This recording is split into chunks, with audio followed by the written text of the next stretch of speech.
Hello, good morning mga ka-best friend. So mga ka-best friend, nandito tayo ngayon sa train, no, mga ka-best friend, no?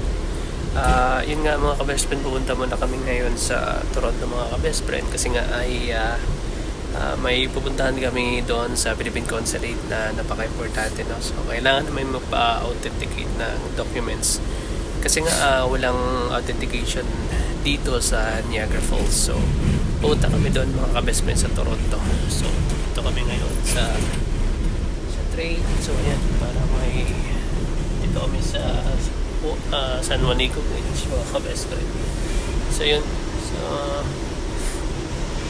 yun mga ka-best friend na aking kasama, busy din siya. So yun nga mga ka-best friend, no? Share ko lang mga ka-best friend. So medyo malalayo po yung biyahe mga ka-best friend, mga 2 hours yung estimated na biyahe namin papunta doon. So yun lang mga ka-best friend nyo. Huwag nyo kalimutan mag-like mga ka-best friend. Hanggang sa muli mga ka-best friend, God bless to all. Maraming salamat. Bye bye.